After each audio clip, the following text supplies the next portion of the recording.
Cal Raleigh has officially come in second place in the 2025 American League Most Valuable Player Award voting.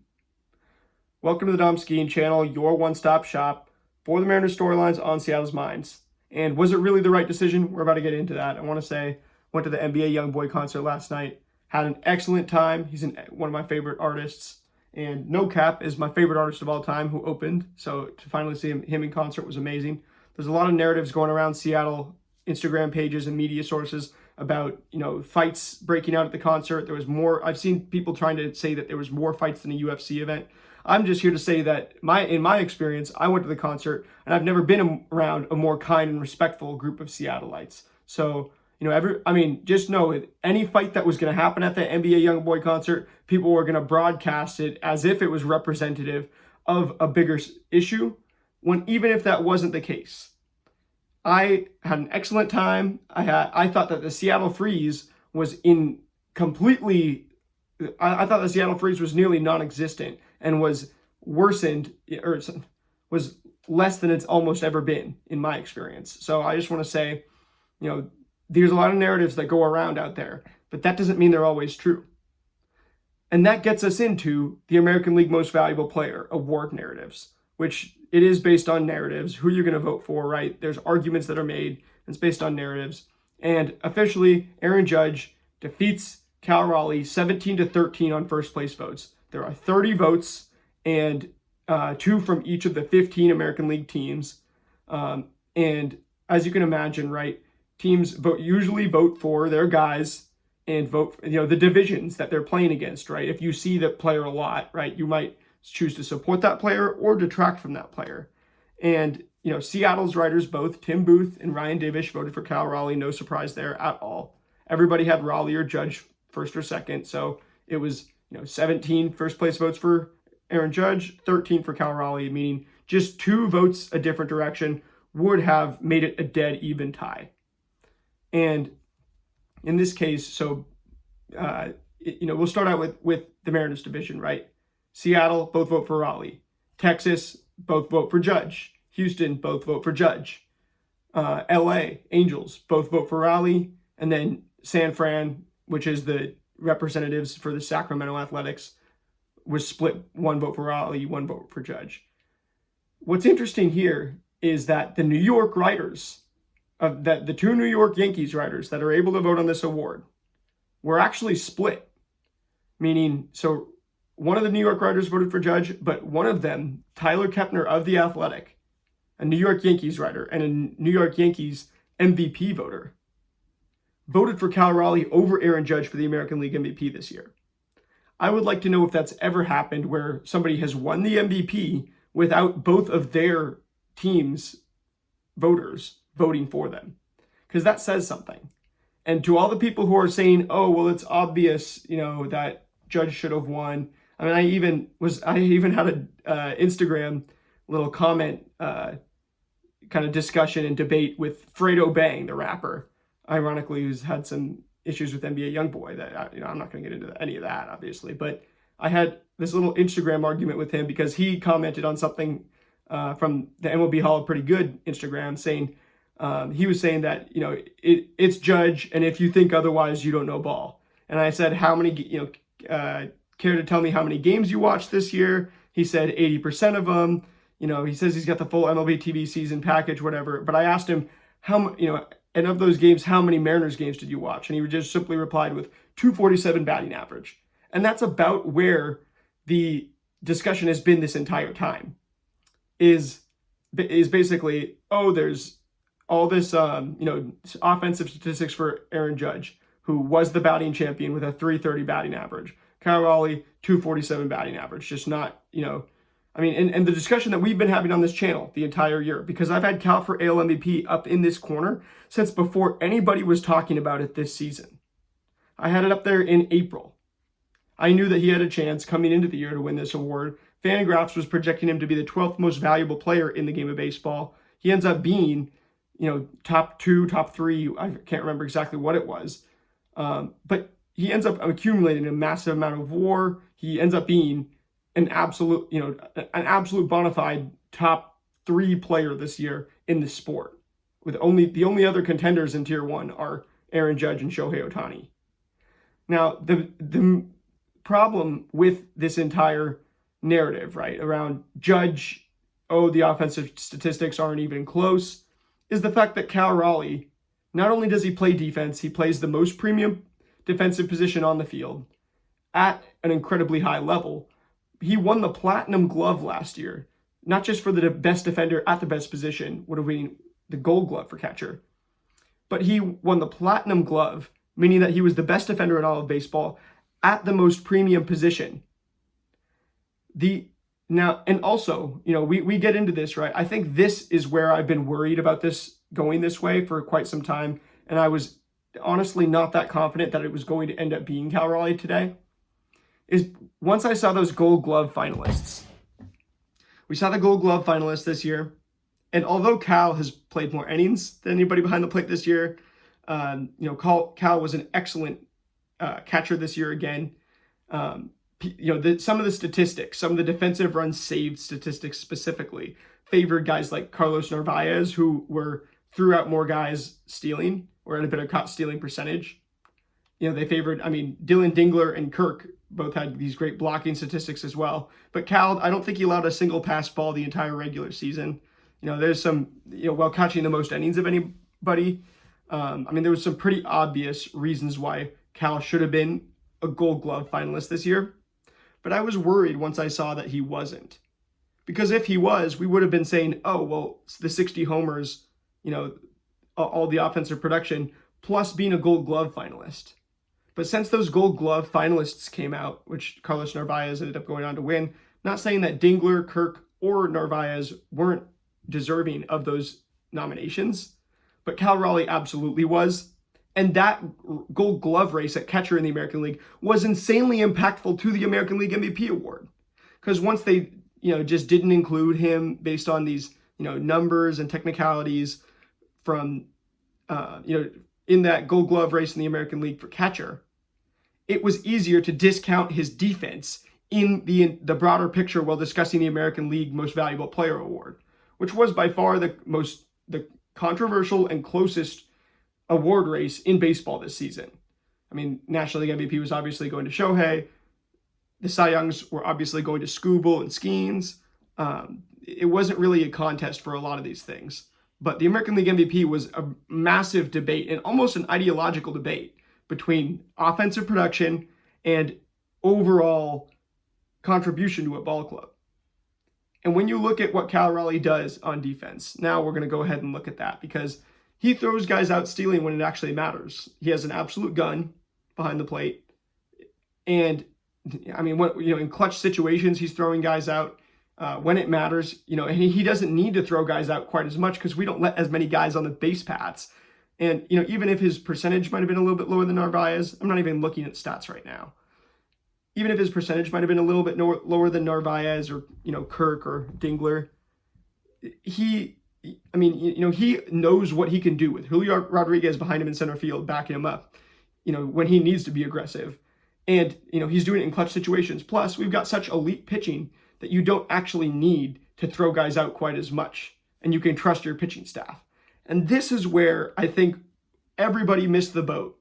And this is where, you come to this channel because you want the top 1% baseball analysis. Not to toot my own horn here, but we're going to go ahead and look at something that I think should have been considered in this race that did not get considered enough. We were never going to win on the narrative of, Cal Raleigh in this historic catcher season, which absolutely mattered, but it was never going to be just the fact that he was having this historic season at a position that's hard to hit at. It was going to be the fact that the catcher position actually is more valuable than a right fielder, even if the batting average is lower. Because how many times did you see Cal Raleigh this season calm down our pitching staff? Who in baseball at the catcher position is a more mature user of of mound visits? What catcher was more meaningful to their pitching staff than Cal Raleigh? I'll wait.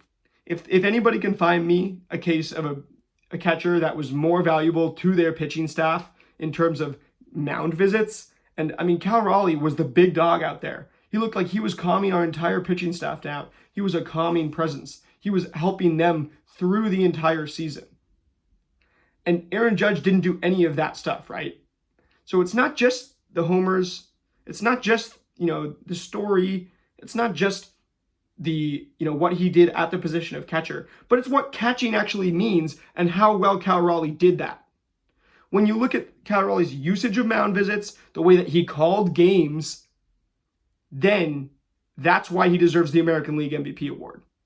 That's why the Mariners won their first division title since 2001 in 24 seasons. That stuff that Dan Wilson, as manager who didn't win manager of the year, probably wasn't going to. And I thought John Schneider would win it. I didn't think Stephen Vogt would win it 2 years in a row, but he did, which shows that this award voting is definitely can be flawed. And I mean, I don't know if you guys remember back when Rick Porcello won the Cy Young Award despite getting almost 0 first place votes, or he might have gotten 0 first place votes altogether, just because Verlander got all these first place votes and then didn't get as many third and fourth place. Second, he didn't get Rick Porcello won the Cy Young based on getting a whole lot of second place votes when it was a divided kind of award that year. So yeah, these are you can technically, based on these formats of awards voting, receive a whole lot of second place votes, not receive any first place votes, and win. However, this was just Raleigh and Judge mano-a-mano in the voting. Who you have first, who you have second. Nobody was bold enough to go ahead and edge it, Jose Ramirez into their top 2, or a Tarek Skubal, or a Bobby Witt Jr. There was certain people, in the top 3, right? There was a junior Caminero vote in the top 3, stuff like that, which, obviously is okay, that's definitely the outlier. And that's why there's so many writers voting. That's why there's so many, such a big ballot with 10 spots for votes. But when you look at the overall picture of Cal Raleigh versus Aaron Judge, yes, Judge was better offensively. I mean, I'm not denying that. I don't think anybody is really denying that. Cal Raleigh's defense was just underrated this season. He wasn't a Gold Glove finalist, so nobody talked about him as a Gold Glove finalist. So I heard people saying, oh, well, his defense wasn't even really that good. It's not like he was a Gold Glove finalist this year. But he was the Platinum Glove Award winner last year. Do you think he got worse this year? No. He just was a little more mature, a little more measured. I mean, you're not going to win the Gold Glove every single year, unless maybe you're Ichiro, in which case, he did. But you're really not going to win the Gold Glove every year or even get nominated every year. And I mean, Julio Rodriguez, again, lost to a Boston Red Sox in the center field Gold Glove race, Ceddanne Rafaela, because of, I think, something like defensive runs saved or something. But he played more innings than anybody in center field. And he didn't have an error, I think, for almost the entire season, 120 games. Then maybe had one that they classified as an error at some point, where he dove trying to make a play or something like that. Julio Rodriguez played a perfect center field, had, amazing range if you're watching the game. And they still didn't give him the center field Gold Glove. Julio, by the way, did get the 6th place finish in MVP voting. But it doesn't really, make a difference when you look at, the whole thing. This was Judge and Raleigh. And the Mariners should have, in my opinion, the Mariners should have had their first MVP since Ichiro Suzuki in 2001. But we didn't. And I think it's just because people were looking on the surface. And even the people who were arguing for Raleigh, I don't think they were doing enough to credit his defense and his catching and the intangible parts of his catching, not just the primary roles of a catcher to block, to frame, to throw runners out at second, but the mound visits, how much this pitching staff loves Cal Raleigh catching them, which there's no other catchers even in this conversation, so it didn't really matter. That stuff just didn't get talked about enough. But I wish there was, and it's a shame. It's a shame. We didn't talk about Cal Raleigh's defense enough this year, and that's why he lost the American League MVP. I'm going to move on to a few more of these other races. I mean, Julio finishing top 5, top 6 in MVP. He ended up finishing 6th. First was Aaron Judge, second Cal Raleigh, but definitely the MVP in our hearts. And I mean, even to the Mariners fans saying stuff like, oh, yeah, Judge deserved it. I think you're looking a little too surface level. And I mean, I don't expect everybody to look as deep as I look, which is why I probably should have made this case earlier. And I needed to make this case throughout the season more.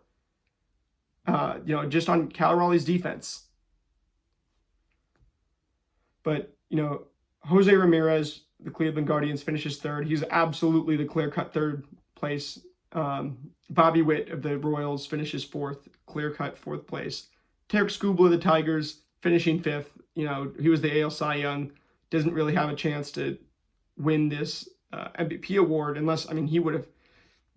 As a pitcher these days, you're probably going to have to put up, close to a 1 ERA to win the MVP award, especially when you've got Aaron Judge and Cal Raleigh going head-to-head at the top. Even J. Ram and Bobby Witt could have won it in any given year, had Aaron Judge and Cal Raleigh not had the years they had. But then 6th place, Julio Rodriguez.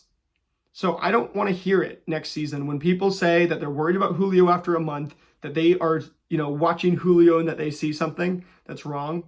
Because we've got Edgar Martinez teaching our hitters. We've got Bobby Magallanes, Kevin Seitzer, who see a lot. They understand the human beings. They understand the human side of hitting, of baseball, of sports. They're going to work with Julio, and Julio is on a Hall of Fame trajectory. Cal Raleigh is not quite yet. He's a little older, so it's going to take a couple more seasons of hitting this many homers. And, projections right now have him, I think, in the mid-30s stuff. But he hit 40 last year, so I think he'll get back to 40 this year, next year at least. I think he can go to the mid-40s too, because as a switch hitter, how athletic his swing is, how measured it is, how he stays behind the ball. And, I know on MLB Network they talked about the extension that Cal Raleigh gets. Cal Raleigh is one of the best switch hitters of all time. And he could enter that conversation pretty quickly. The most switch hit home runs ever. We'll talk about that a little bit later on, in this offseason. And I know I haven't got as many videos out this offseason as I wanted to. But it's, still pretty young, and we're going to get those videos out. There's only 133 days till opening day now. And I'm going to be getting these videos out for sure, a little more regularly, especially because, to quote NBA Youngboy, whose show I was at last night, that's one of them, green balloons that they dropped at the end of the show. I put my all into this shit, and I can't freaking lose, man. I put my all into this stuff, excuse my French, and I can't freaking lose. That's just how I feel, right? I want to go all in on this YouTube stuff, so it is what it is. Other than that, Brian Wu finished 6th place in AL Cy Young voting. Dan Wilson was a finalist for Manager of the Year, finished 3rd there. I'm a big fan of what both of those guys did. I didn't get to talk about Brian Wu and his 2025 season almost at all. I just covered the stats and covered his meteoric rise during the season. But this offseason, I'm going to break down Brian Wu as much as I can, just get into the nitty gritty, try to look at specifically where he was putting his pitches, things like that, and get a little deeper on that, because, you come here, you expect that we're going to get deeper than most stuff. And Judge wins the MVP for a second consecutive time. It's his 3rd overall. Only 13 players have been named MVP at least 3 times. He joins a whole bunch of other Yankees, really. There's Barry Bonds, who has 7 MVP awards. Shohei Ohtani won his 4th MVP award today as well. So, if he catches up to Barry Bonds with 7 MVP awards, he is going to pretty quickly enter this GOAT conversation if he hasn't already. I think Shohei Ohtani is clearly a top 20 baseball player of all time. And I don't think he's going to end his career too far outside the top 10. Once those counting stats for Shohei start to rack up, which it doesn't look like they're going to slow down too much.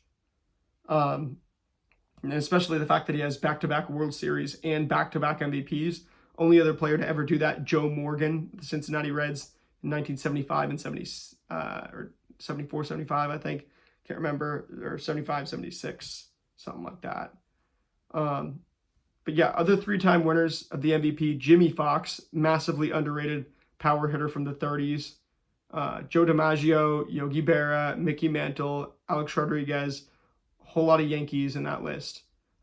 Mike Trout, three-time winner. And then NL winners three times. You got Stan Musial, Roy Campanella, Mike Schmidt, Albert Pujols. We're definitely watching all-time greats, and I'm extremely blessed. I take it seriously that we get to watch these all-time greats. Cal Raleigh, and even like Aaron Judge, and I am not a hater of Aaron Judge. I simply feel the case for Cal Raleigh needs to be made. And I also think, I want to know when the last time that that somebody won an MVP without both votes from their own team. Because again, one of the New York writers voted for Cal Raleigh over Aaron Judge. So Tyler Kepner, open invitation to come on this show. Absolutely hats off to you. And because that's bold. And even if, Divish or Booth had voted Judge over Raleigh, I would obviously every Mariners fan would have a problem with them. It would be, not a good look for them as, members of the Mariners community, where we really back our guys and have a big kind of thing. We try to fight the East Coast bias, with our own West Coast bias. That's just kind of how it ends up working.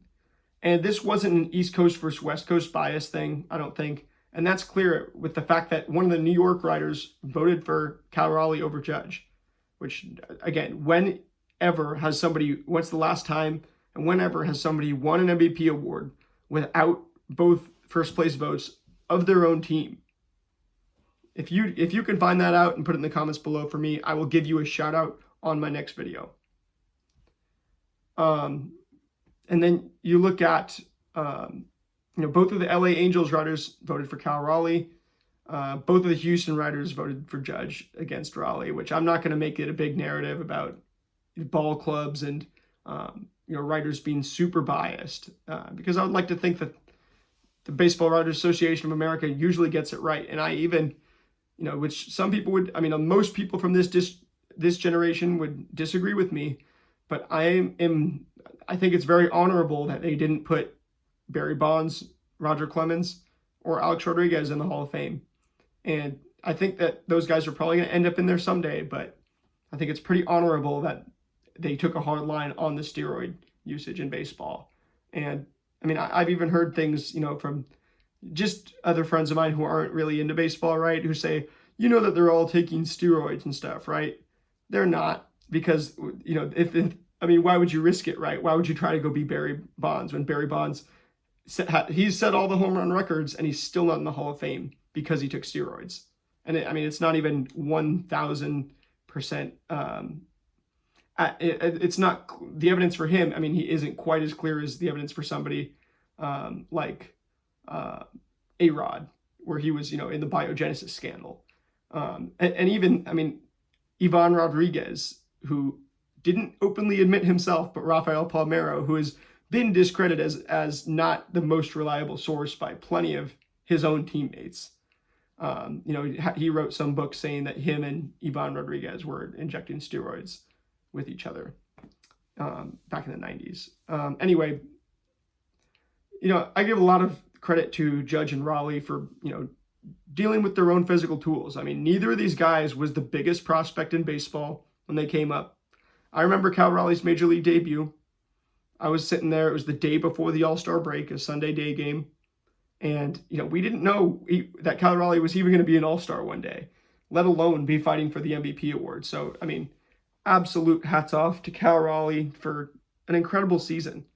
And the best part is, catching your body might, it takes a massive toll on your body. But Cal Raleigh is not a normal body. He is not a normal, and his body of work, I think, is going to reflect that over the course of his career now. It's not just about Cal Raleigh winning an MVP award. It's about Cal Raleigh potentially chasing greatness at the level of Cooperstown. So at this point, right, I mean, I'm not going to, Cal for AL MVP might not be here anymore, but think of it as Cal for Cooperstown, because that really is what it is at this point. It's want to know every play, stay stoic, all glory to God. And we do it, for the love of the game. We do it for the right reasons. These awards have never gone the Mariners' way. Not really much. Ichiro, obviously, in 2001, last MVP we've had. Felix, if you guys are old enough to remember, right, when Felix Hernandez didn't win his second Cy Young because Corey Kluber won it. We all know how we feel about that one.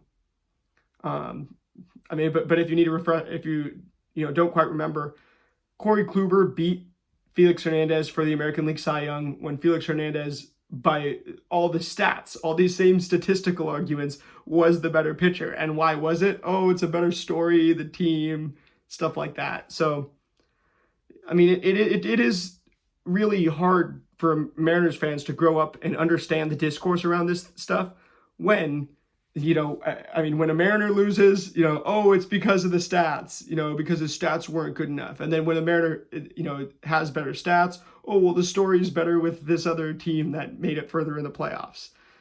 It definitely feels, it's not hard to see why Mariners fans have shaped this perception of East Coast bias. And I'm going to finish out by saying, this offseason, got 133 days till opening day.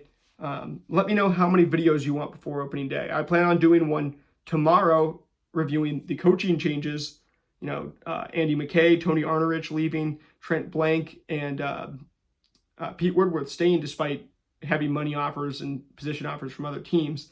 And we brought back a channel favorite. If you were watching in 2020 by any chance, when I had 10 subscribers, Austin Nola was one of my absolute favorite players. There's a thank you Austin Nola video on this channel.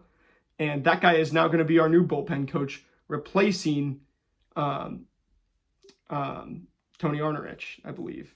So, it is what it is. The stuff is, it's tough. It's not, nothing is going to go the way that you want it just because you want it to go that way. We're not going to make it to the World Series because we want it so bad. We're not going to win baseball games because we want it so bad. We're not going to get an MVP because we want it so bad. And we're not just going to keep we're not going to keep Josh Naylor in Seattle just because we want it so bad. We have to attack these things the right way. And I vow to do that for you guys the rest of this offseason. Let me know in the comments below, comment question of the day. Just throw a random comment to boost the algorithm. But also, let me know what video or what day you'd like me to upload videos, because I'm happy to come on here, talk for 30 minutes, talk for an hour. But let me know what day and what time you would like as the upload time. I'm thinking, Mondays, sometime Monday afternoon, right? The Monday, everybody get a case of the Mondays, but we have a new Dom Skeen video coming out, covering all the Mariners stuff with, the fire, passion, and rage that, love, passion, and rage that we all want. Maybe, hit you with a midweek Wednesday on days where there's not an NBA Youngboy concert that I'm at Climate Pledge. And remember, the narratives are never as obvious as they seem. As I said about the NBA Youngboy concert earlier, and people are always going to use whatever evidence they can to support the idea that's already in their head. If people want to push a narrative, they will just take the evidence and try to push it towards that narrative. And I have never tried to do that this year. I'm happy to say that. My vision of the MVP award doesn't just rely on the story or the, Cal Raleigh doing something, historic at the catcher position. It's not on the story or the history or anything like that, but it's about his actual contributions to the team. And if you can argue against the fact that I believe Cal Raleigh's mound visits and his management of the pitching staff, his relationship with the pitching staff as part of the battery, that's what I think sets him over the top in this MVP race. If you have a counterpoint to that, let me know. I love it when somebody disagrees with me in the comments below. When you say some crazy stuff, talking crazy, Toronto fans, whatever, right? I love it. leave a random comment, help me boost the algorithm. Make sure to subscribe, throw that notification bell on so you're going to get these videos as soon as they upload. Make sure to like, and like I said, man, as long as we go 1-0 every pitch, stay stoic, and give all the glory back to God, anything is possible. I will see you guys tomorrow covering Randy Dobnak, some of these other moves that we've made with pitchers, and then also kind of low-profile moves and the coaching changes and how that could potentially affect our offseason plans going forward. I will see you guys then. Go Ems.